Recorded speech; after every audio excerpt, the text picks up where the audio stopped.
that our lesson title this morning is going to be Time to Recharge.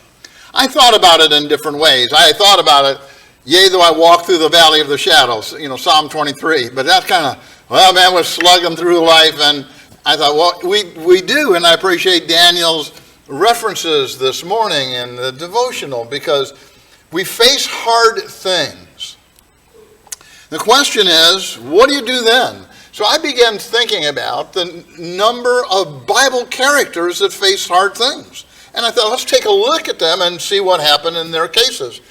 There were too many for me just to say, okay, we're going to cover every case there is in the Bible.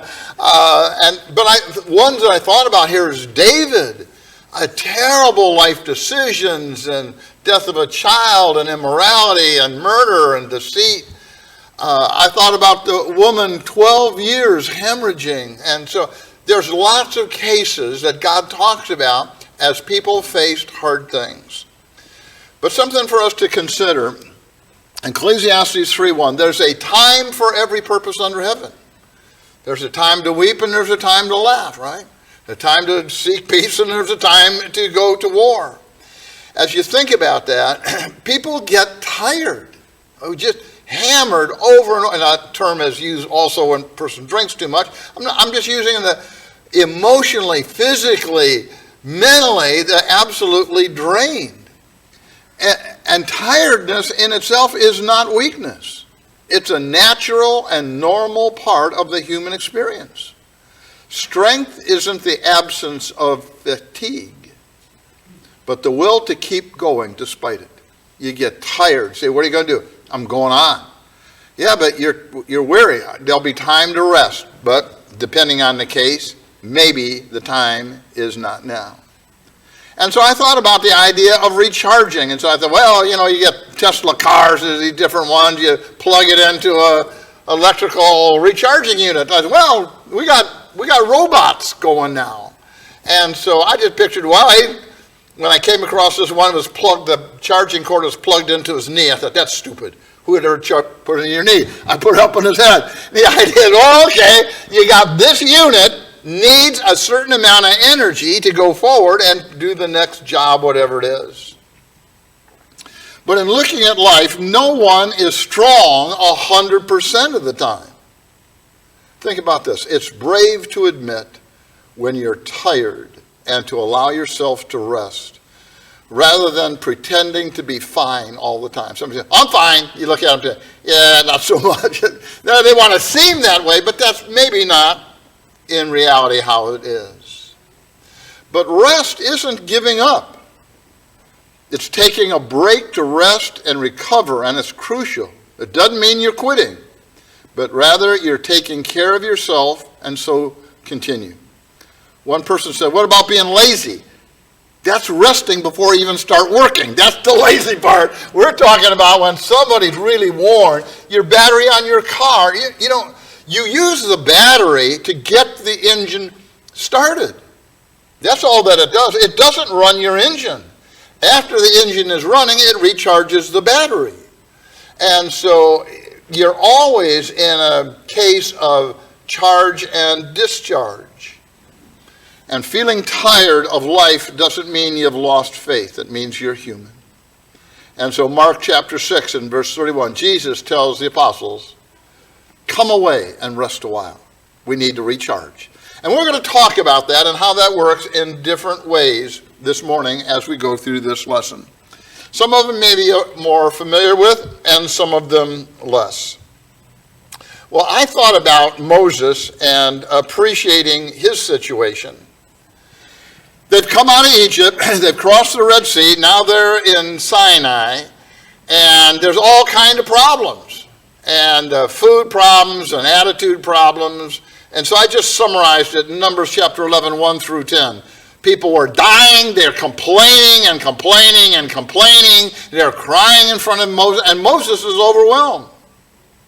And Moses' question to God is, why are you hard on me, that you've laid all the burden of this people on me? Numbers chapter 11 and in verse 11. Moses had frustration. He said, where will I get meat or food to feed all these people? I mean, they're out in the desert. Who weep before me. Verse 13. How am I going to handle that? I mean, it's just on and on and on. They're crying and not enough food and their babies. And I don't have a rabbit out of a hat. And he's overwhelmed. Look at this. In Numbers 11, verse 15, he said, I alone am not able to carry all these people. Please kill me at once. I'm ready to die. Let's just pull the plug. I am done. I've got 1 million people I'm supposed to take care of. I cannot do it. He said, I'm ready to quit. And what's God say about that? God has a plan. He said, gather 70 men from the elders, and I'll put the Spirit on them, and they shall bear the burden with you. He didn't say, all right, Moses, take a nap. I'll check back with you in about 15 years, see if it's any better. You keep on working. You keep on doing what God would have you to do. But you're not the only one. And Numbers 11, verse 16 and 17. God's plan isn't you get to quit, but I'll get you help. And I was talking to Jim Hester this morning. As I was putting this lesson together, I was thinking about that. Well, Paul, you make it all happen. What I make happen is this little part right here in the lesson. Everybody else, you do your part. You teach the Bible classes and clean the building and prepare the Lord's Supper and serve the Lord's Supper and lead the singing and do the all the digital stuff and making that happen. I don't know how to do that. Doesn't happen, I just preach. If it doesn't get beyond these four walls, I don't know how to make that happen. But you do. And you're here and you're part of it and you bring joy in the congregation because you just attend and you share your spirit with everybody else. Because a family is a living organism. Not one person does it all. And you don't have to do it all. But we're so glad to have you with us. I think about that aspect of Elijah. That not only burdens overwhelm, but fears overwhelm. In 1 Kings 19, here's Elijah, and you're familiar with this. He had great success. Goes up on the mountain of Mount Carmel, challenges the false prophets of Baal and Asherah. And there's 850, almost 1,000 of these guys. And they're praying and crying and cutting themselves, trying to get their false gods to answer their prayer, and it doesn't happen. And Elijah said, well, I know how to make this happen. In fact, here's going to be my sacrifice, and just so you know, I don't have a fuse leading over there somehow, and I've lit it back here in the bushes, and it's traveling under the sand, and poof, it'll go. He said, what I want you to do is dump water on my sacrifice. Dig a trench around it. Fill the trench. There's no way I've got some pre-set up thing. I can do camp magic, but I got to set everything up here. And the kids go, wow, yeah, but it's just stuff. Elijah's saying there's no way that this can be compromised in any way, and you're going to see it done. And he prays, and God sends down fire. And then he said, kill the false prophets. Wow. To every action, there's an opposite and equal reaction. In this case, it's Queen Jezebel. You've just killed her pet false prophets. She's a foreign princess, Sidonian. She's Phoenician. Baal is their gods. And you've just wiped out my pet priests. And she said, may God do to me and more if by this time tomorrow I do not make your life as one of them. You have an official and governmental death threat. Well, how does that strike Elijah? Man, I am out of here. 500 miles south, he goes to Mount Sinai. And he hides in a cave. Does that make sense? Oh yeah, don't hide in the cities. Somebody might report you. The only thing you got out there is scorpions and spiders and nothing. And God comes, and this is one of my favorite quotes here, as Elijah is trying to explain to God why he's in a cave. Here's a prophet of God hiding out 500 miles from God's people. And God said, what are you doing here?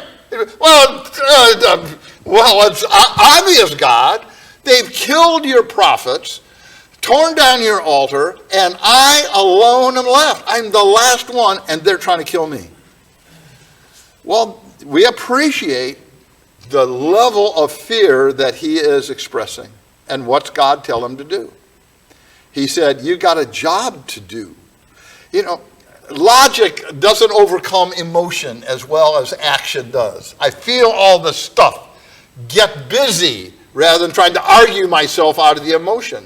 He said, you go back, get on the job. You are a prophet, and I want you to anoint Hazael king over Syria, Israel's mortal enemy. I want you to anoint Jehu over northern Israel, southern Israel's mortal enemy, and anoint Elisha as prophet in your place. You've got a job to do. Get busy. The reality is you don't have the full perspective. Is Elijah, you're never alone. And we tend to feel that way. Maybe kids going to school, I'm alone. I'm the only Christian there. Or in military, or on the job, or sometimes people just feel isolated in a congregation. And that's where God has to tell them in 1 Kings 19:18. He said, after all the battles and slaughter happens, I'll still have 7,000 that have not bowed the knee to Baal. You are not alone. You're never alone. And that's what Jesus says to the disciples in Matthew 28:20. And I'm with you even to the end of the world. And so when we face difficult things, we are never facing difficult things alone. And so we made reference to that. I think it was last week when here was Elisha wanting to tell his servant, if men were surrounded by the enemy, God opened his eyes. And so he just saw in the mountain, here's all the Syrian enemies surrounding the town. He said, yeah, I want you to see God's army surrounding them. We're always have God's providence working in our favor. And so one quote from Jim, who I reference prodigiously, is fear knocked out the door. Faith answered. There was nobody there. So yeah, but what if this happens and that happens? I'm going to trust God. We're going to be fine. So there's Moses, there's Elijah. Well, what about Job? Well, we know a lot about Job. And an immensely wealthy individual. In Job chapter 1 and verse 3, it was the greatest of the land. So, you know, here's the Warren Buffetts. Here's the Elon Musks of that generation. Incredibly, insanely wealthy. He had it all. But you know Satan's part in it. He said, yeah, but that's not going to last. And think about what I can hardly get my mind around. What if you lost a child? What if you lost your spouse? What if you lose 10 children and all your wealth and your health, and it all happens at once? How do you even think? Plus his wife's confidence, why don't you just curse God and die? I mean, just get it over with. And he said, you talk like the foolish women do. He said, we're blessed. Shall we not accept reversals? And you go, huh. and then his friends come to encourage him. And they see how bad a shape he is. Oh, man, you dirty, rotten, lying sinner. What have you been into that you're in this mess? And Job said, I didn't do anything. Yeah, quit lying to us. Man, he said, miserable comforters are you all. If you came to encourage me, I tell you what, you're not getting an A in that particular class. And Job's despair, it's hard to record that. In Job chapter 2 and verse 3, he said, I wish the day that I had been born would perish. He said, I wish I had never been born. Or if I'd been born, died at the point of birth. That didn't happen, but I'd like to die now. He said, why is it those who, when they long for death, there is none? He said, man, if you want to just get out of life, he said, I'm ready to get out of life. A number of you knew Lowell Williams, who's the evangelist that mentored me a billion years ago.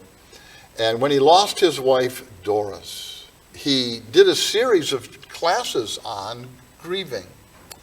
And he talked about when Doris died. Now here's one of the most gifted men I know. one of the most confident guys I knew. And he said, when Doris died, I lost all my confidence.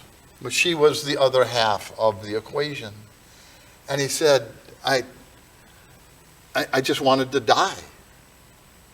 And he said, now as time passed, and it does, he said, I realized maybe a couple years later, I said, I don't want to die anymore. I didn't particularly want to live, but I didn't want to actively die. Some more time passed. He said, I think I'm good for a couple more years. And so there's that grieving process that people goes through. And he talked about how he experienced unceasing pain. He said, but I rejoice in that I have not denied thy word. In that case, after Lowell's wife died, and I was a young man at that time, I asked, because you get an opportunity, we were good friends, and a little time alone with them, and I said, Lowell, what's it like for you? He said, well, it's just total pain. I said, is it worse at night when you go home and you're alone? Or does that mean worse in the day? He said, Paul, that tells me you don't understand total. He said, it's not, when it's total, it's not more at one time or another. It is totally encompassing. And I remember thinking, I hear what he's saying, but I've never experienced that. Job experienced that. And the other thing that's impressive about him was his unceasing faith. He said, even after my skin is destroyed, it's like, man, health is gone, boils head to toe, family's given up on me, extended family's given up on me, society want to spit on me, my servants won't obey me, my wife doesn't have confidence in me, I got nothing. He said, but I want to tell you what, I do have. I've got faith. I'm going to see God. I may not have skin anymore, but I'm going to see God. And in his case, he restored his blessings in Job chapter 42. And why is a book of misery in the Bible showing that you can go through abject misery, God can bring you through, and there is the other side when it seems like there couldn't possibly be? Job was overwhelmed with pain. Solomon was overwhelmed with life. I thought, how can you be overwhelmed with life? You're the smartest king there was, the richest king there was, a handsome king. How could life not, you look at the celebrities. How come you're drinking or drugging yourself into oblivion? Why are you suiciding? Because what's on the inside is not reflected by what's on the outside. And so in Ecclesiastes 2, 1 through 11, it just shows that nothing, riches, anything else, the stuff of life, the outward stuff, is not what brings happiness. It's not, I lived in the family of, alcohol certainly didn't bring it. Possessions don't bring it. Money, entertainment, nothing physical. Now, physical things are nice, but it doesn't bring happiness. That's why guys suicide. They're wealthy and still unhappy. Solomon shows in Ecclesiastes 2, 12 through 17, being smart isn't the answer. And that he said, I'm going to test my heart with wisdom. I like being smart. You the smartest guy in this room? Absolutely not. I mean, I can count to 11, tie my shoes, and get a driver's license, but the real smart stuff, that's kind of beyond me. But does smart make you happy? Not necessarily. It's what's going on the inside. He said, but, my own paraphrase, smart is better than stupid. That has a little more pain with it. But just smart doesn't mean, oh man, I got an IQ of 700. Woo, man, you're happy. Maybe not. I'm unusual. I'm a freak. There's nobody like me, and nobody identifies. The secret is what's going on the inside. And so I said positive attitude. Ecclesiastes 3, 12 and 13. He said, there's nothing better than to rejoice and do good in one's lifetime. And everyone who eats and drinks sees good in all his labor. Guess why? It's the gift of God. So enjoying today. Paul, you enjoy? Man, I'm really enjoying today. How about yesterday? Man, I really enjoyed yesterday. What are you looking for tomorrow? Whew, we got a lot of stuff going on, but we're going to enjoy tomorrow. If our attitude is, God, every day you give us, sunshine or rain, happiness or pain, it's a gift of God. We're going to take that and make the best we have of that. Because life answer is finally found at the end of the book in Ecclesiastes 12, 13, 14. The conclusion, when all's been heard, is fear God and keep his commandments. What's going on the inside is what powers everything on the outside. Well, yeah, but, well, what about others that get caught up in sin? Here's the unnamed woman that was caught in the act of immorality. The setting is in the temple. We find in the Gospel of John, chapter 8, verse 1 and 2, Jesus comes from the Mount of Olives into the temple early in the morning. If you're coming into the temple, the authorities say it opened in our time, would be like 9 a.m. That's when the first of two of the daily lamb sacrifices would be made. They say about 9 o'clock. And then we find here is the Pharisees and some others bring a woman caught in, and think what would be involved in that. She's caught, not told about, confessed to, but in the act of adultery. John chapter 8, verse 3 and 4. We find from Leviticus 20:10 and following that if that happens, both the man and the woman are guilty and apt to be executed. And people always ask, well, there she is, where's the guy? Well, here's the answer. Nobody knows what happened to the guy. Did he jump out the window? I don't know if he jumped out the window.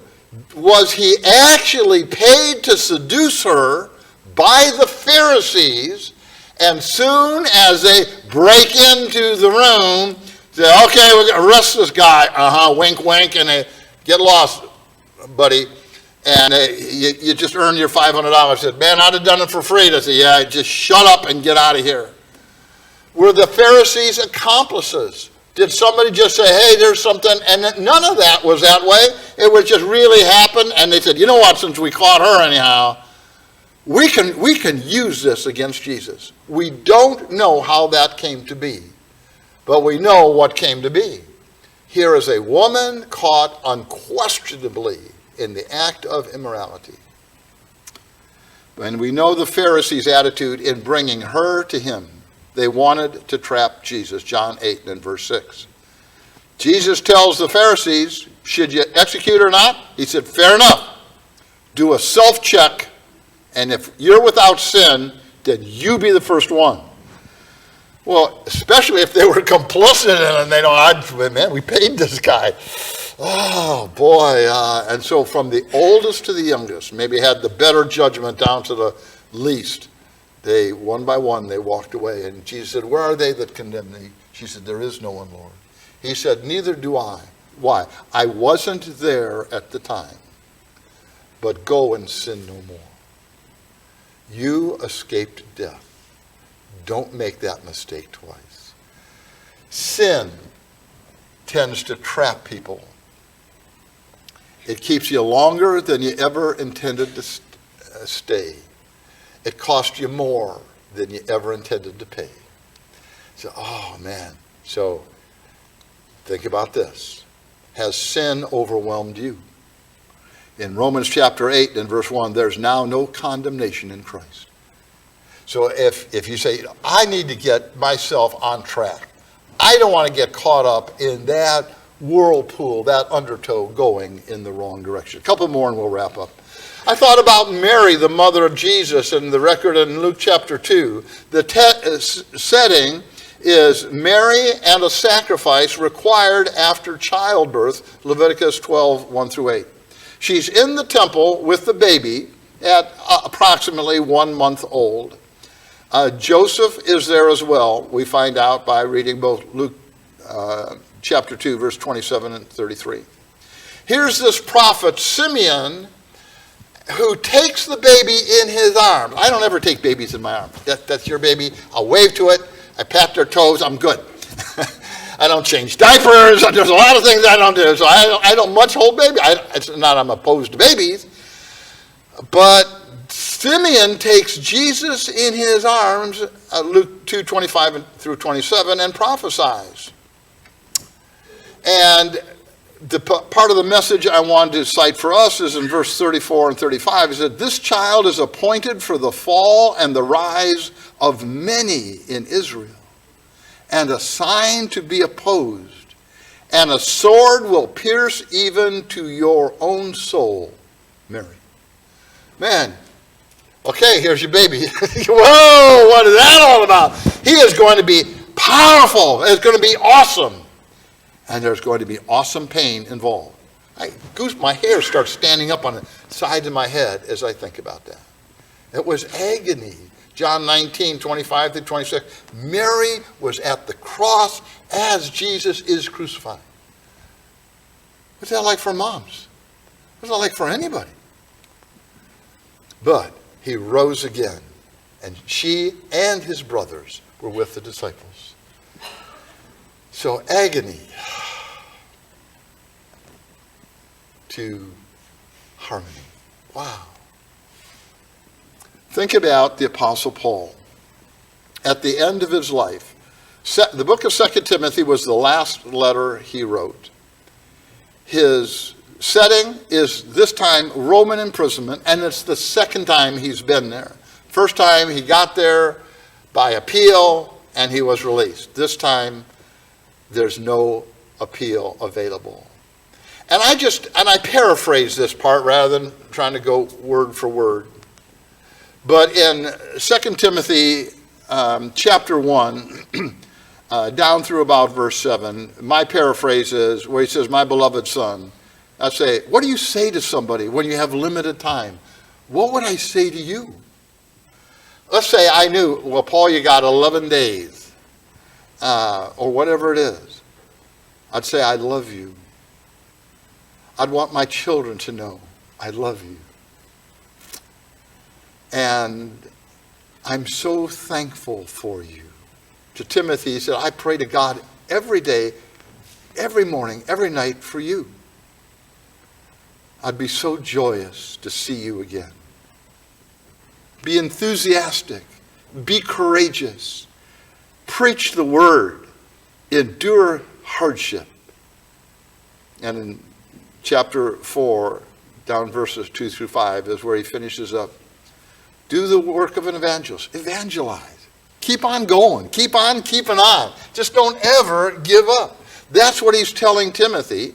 And he said, let me tell you the rest of the story is in the life stuff. And chronologists say somewhere he's got between 3 months and a year, maybe.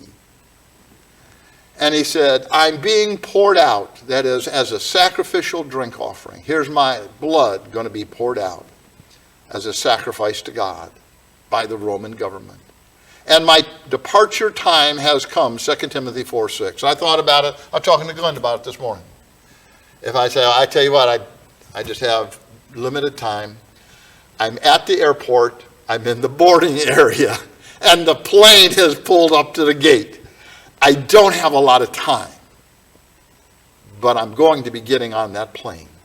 The time for my departure has come. But he doesn't leave it there, and it's the future joy. 2 Timothy 4:7 through 8, he said, I have fought the good fight. I have finished the course. I have kept the faith. I enjoy sports. And I have boxed and I've raced, just never anything spectacular. But if you're in a fight, finish the fight. And Paul said, I finished the good fight.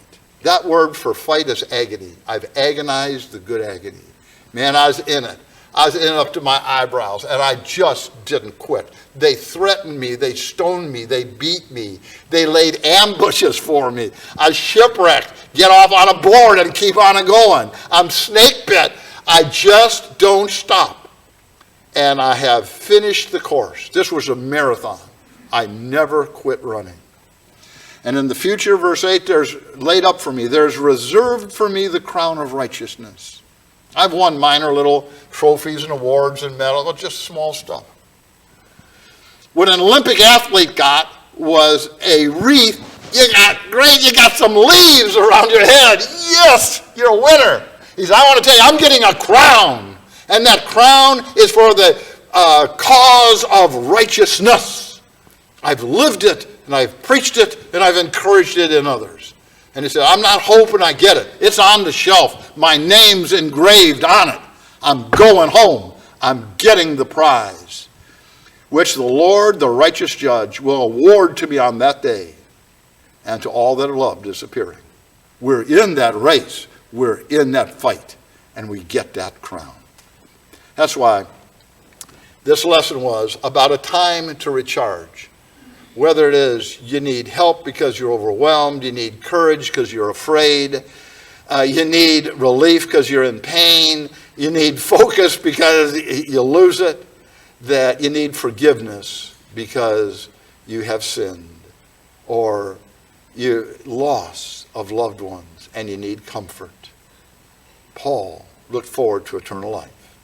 All of us need something that God gives. If there's some way we can help you, we'd be honored to. Why? Because we're going home, family. We're going home. Just our departure time, our takeoff is at different gates and at different time. But I'll see you on that other shore. Let's be standing, sing number 485, Oh Lord, our Lord. Brother Mike.